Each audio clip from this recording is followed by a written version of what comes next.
Good day everybody, this is Jerry from BackCountry Ranching and welcome to another video. In this video, I am doing a solo overland trip. Originally, my plan was going to take me into the Livingstone area, camp along Cataract Creek or the Old Man River something. But with the price of fuel today, and I'm looking at a 2.5 hour drive there, I figured I'm just going to come somewhere close to Mclean Creek. I'm only going out for the night. I spent $120 in fuel and didn't fuel up my Jeep. Now, keep in mind that I have the Long Range America auxiliary tank, so I have 2 tanks on this Jeep, but still. So I decided to keep it close to Calgary, and Mclean Creek is really close to me. From my doorstep to where I camped was 58 kilometers, so nice and close. That's what the beauty of living out in Calgary is that get into the foothills of the mountains is just a hop, skip, and a jump away. And Mclean Creek is the off-road area. It's open from vehicles from, I believe, May 1st to early fall, but it's open year-round for quads. And it's known for being quite savage, so it's kind of like the Wild West out in this area. It is quite noisy, and a lot of rowdiness happens here, so I'm going to set up camp and hopefully enjoy the night.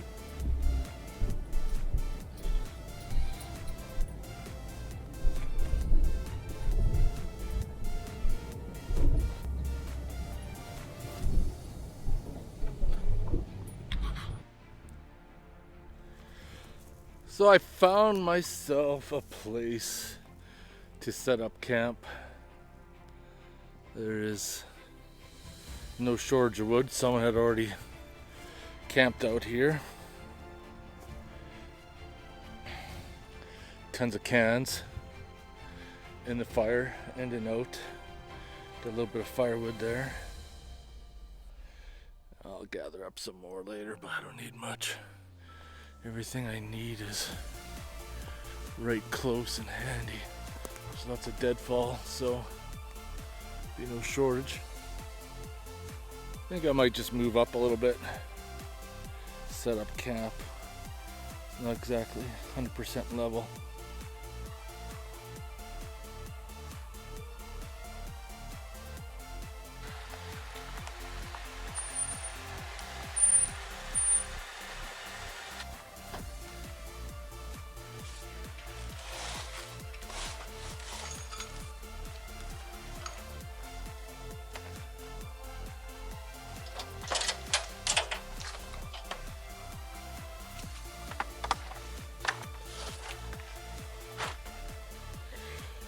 I'm gonna drag this out to the sun. It is still wet from my last trip.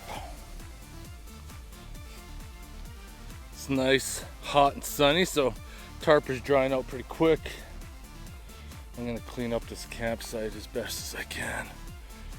People who come out in the backcountry shouldn't leave their crap laying around. So I got the Bear Burrito, my tarp, and then we're gonna collect some wood. There's lots of trees that are down, but the problem with them is, and I'm gonna show you right over here, is that as much as I'd like to burn this and clean up the forest, if I could take it and bend the branches, that's too green to burn. However, at the entrance where I came in, there's one where the pine needles have already turned brown, so I'll clean it up. Plus, I got 2, 4, 6, 8, 9 pieces that are already here. So right now it's Sunday afternoon. Well, actually Sunday about 12:30. Place is kind of busy right now because it is Mclean Creek, the off-road area. And by about 5 o'clock tonight, 6 o'clock, it'll be a ghost town here. So in a few hours, I'll have this place pretty much all to myself. I don't suspect there's going to be too many campers coming out on a Sunday night when tomorrow is a work day, which for me now with my schedule, you guys know I started a brand new job, and with that new job, I don't work shift work, but I work 5 on, 5 off, 5 on, 5 off, 4 on, 5 off, 5 on, 4 off. That's kind of like a weird schedule like that. So a lot of my days off are gonna fall during the week or in the off period of the weekend. So there's gonna be a lot of solo camping trips, just because a lot of people obviously don't share the same type of schedule I got. But it's all right though. If you don't do things alone, you're gonna sit at home wishing that you're doing something. And never be afraid to push your limits, go out and do things, even if it's solo. Just, you know, I have a satellite messenger and I tell people where I'm going. I send them location, where I'm at, so that way, if anything happens, they know where I'm at. And I give them a time where I'm gonna check in, and that's basically the way it goes. I think my tarp is good enough now to set up the Bear Burrito that I picked up.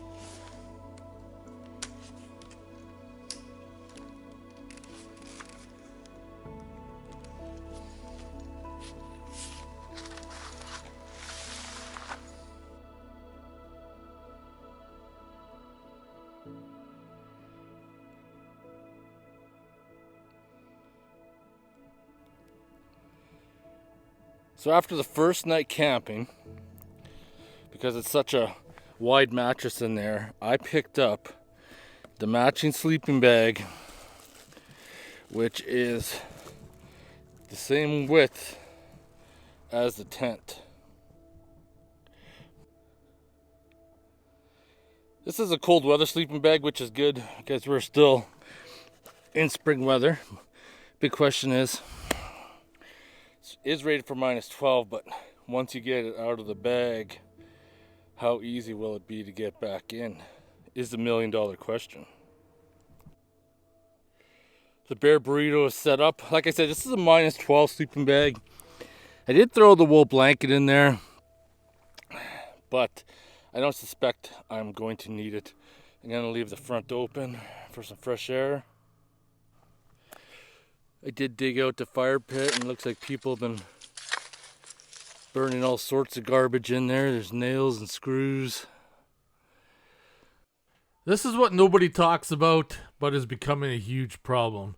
From Cabela's, you can pick up a portable toilet in these toilet waste bags, because when you're out in the bush, if you're not going to dig a hole and bury it, if you're going to be a surface shitter, no one wants to see that, and it's becoming a huge problem. I noticed when I was going through my stuff, I need to take this out. Heat-powered stove fan. Won't be needing that for a few months. I got the old powerful Ryobi. I think it's time to start cutting some wood. I already got a battery in it. I think there's probably... Is there oil? I should probably check. Yeah, there's enough. Not gonna get much deader than this one.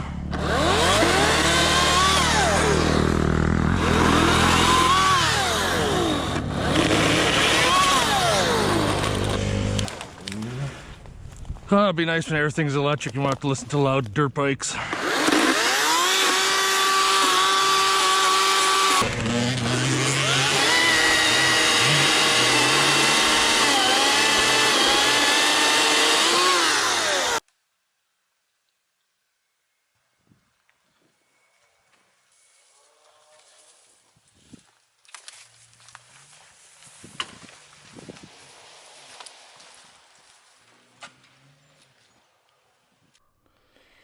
So this is my new purchase we're going to try out. Got this at Cabela's. Berserker. It's like a Viking style. I don't know if I call it an axe or hatchet, but for doing some projects around camp, instead of using the big splitting axe, I think something like this would come in handy.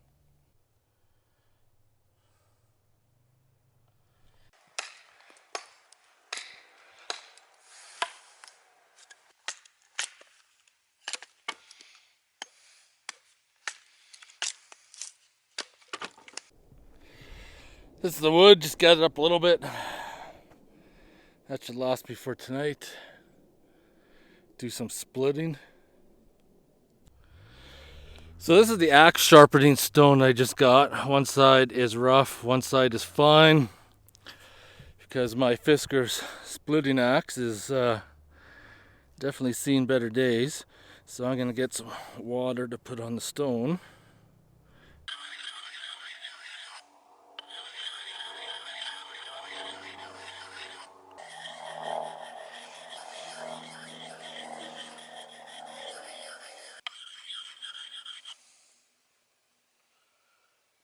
That's a nice sharp edge.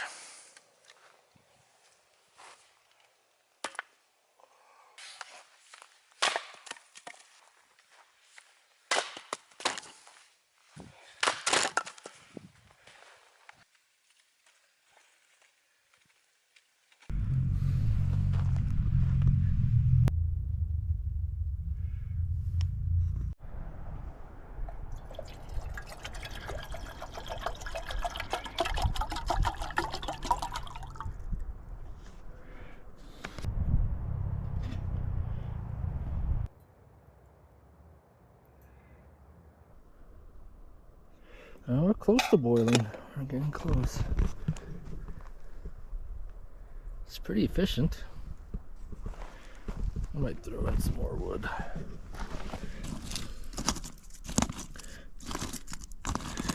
Just to make sure that I got enough, because as you can see, we're burned down.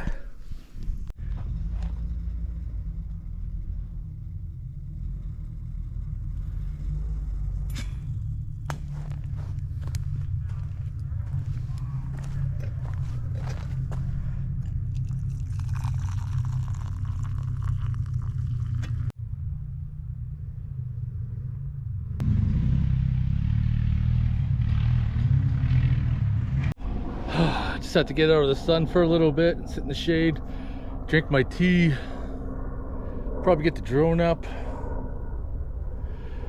get some aerial views.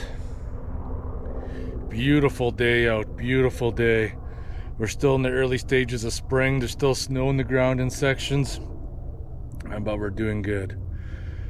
But once I get back home, it's gonna be headed back to work on the Jeep. Gotta get that thing plugged away, then work on the JK. Then this fall, I gotta get on that Cummins 4BT. I know a lot of people have been talking about it, but that, I don't know if you guys follow diesel videos, but there's a shop in Calgary called Cutter Up.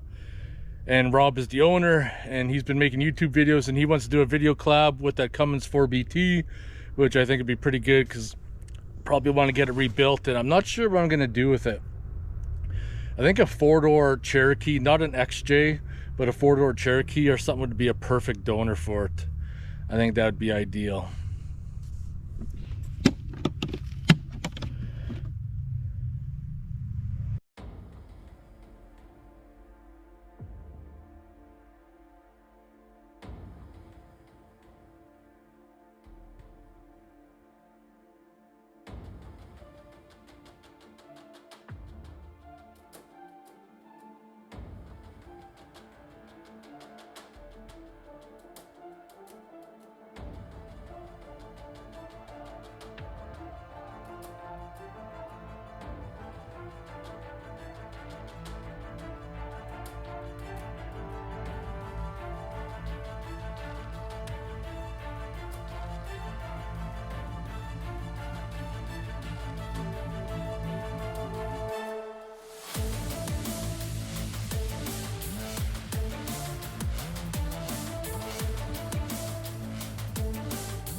One last project of the day. This is something I picked up for solo camping. This is the Bear Watch Wildlife Deterrent System. So what this is, an electric fence for camping. Now, I bought some extra wire because I'm going to make the perimeter go around my Jeep and everything too, and set it up, and I 3D printed some tighteners. So got a voltage tester. I'm going to power this by a booster pack. So I'm going to run this out. So now the fun begins. Got it anchored off on two sides. It's because the poles pull pretty hard. So I got it set up over here.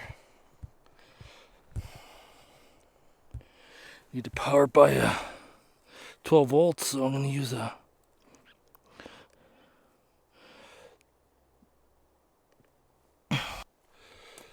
this is rather disappointing, I'm not gonna lie. Brought a booster pack out. It seems to be, I charged it up, now it seems to be dead. So I'm gonna assume that it's hooped. And then battery terminals they give need to be a little longer.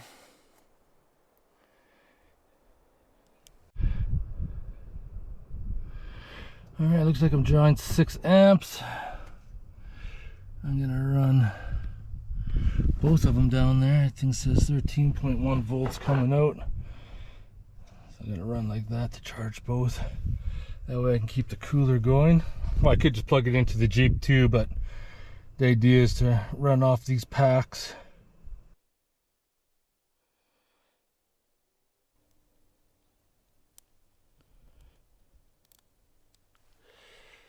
Here we go, first burn of this little stove.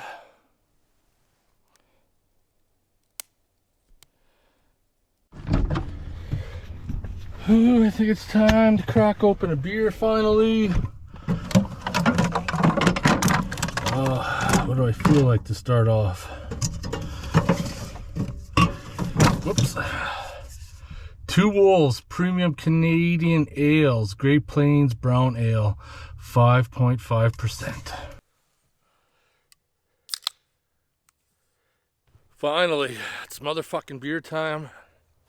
Cheers, everybody. My first solo backcountry camping trip. Cheers.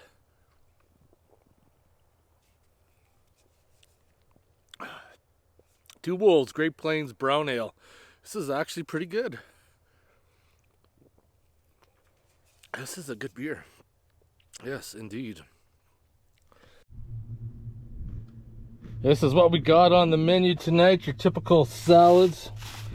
But went to this really awesome barbecue place last night. The barbecue place is called Jane Bond Barbecue in Southeast Calgary. You got really good craft beer there. We got a platter, and I'm going to tell you right now, it was so delicious. If you're in Calgary or live in Calgary, I highly recommend you check it out. Doesn't look very good right now, but I'm telling you, last night, this was delish. I'm just going to grab some of that to cook up.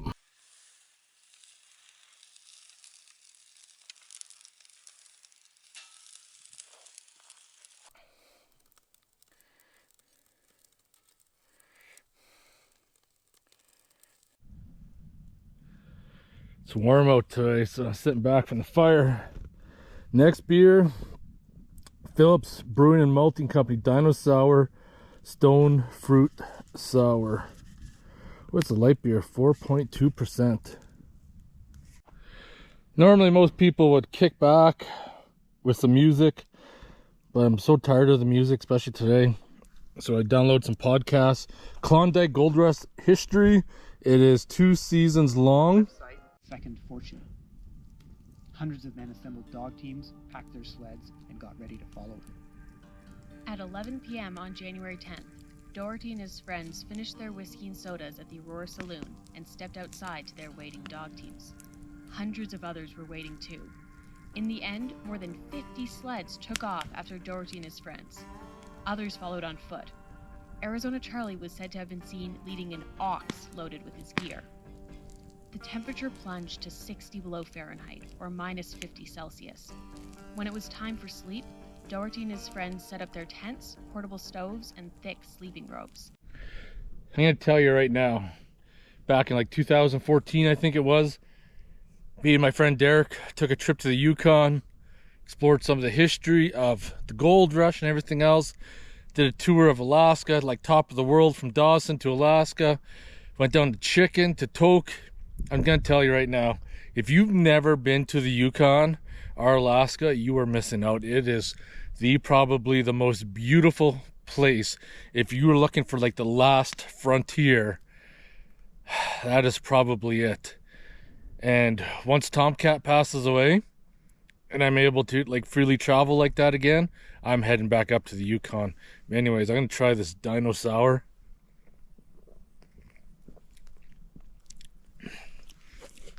Been on a kick for sour beers. That one's not too bad.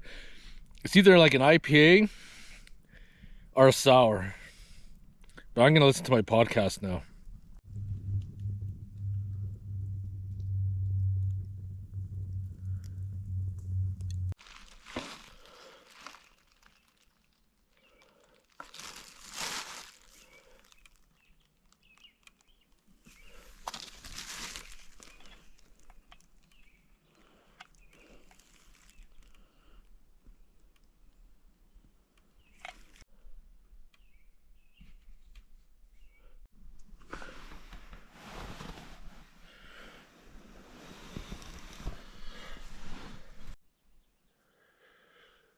Well, it's the following morning. I survived the night. Oh, excuse me, but it's was a cold night. Electric fence is still working. I see the wire drop down, but making some noise.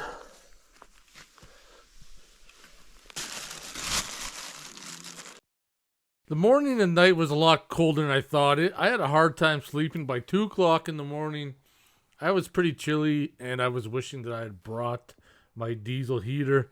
As you can see, the bag has frost all over it. But got a fire going, relaxed, wait a little bit, packed up, and just heading out. I had a great trip going out solo, because it's probably going to be the norm for me. So I hope you guys enjoyed the video. If you have any questions or comments, post them below. Otherwise, I'll see you guys in the next one.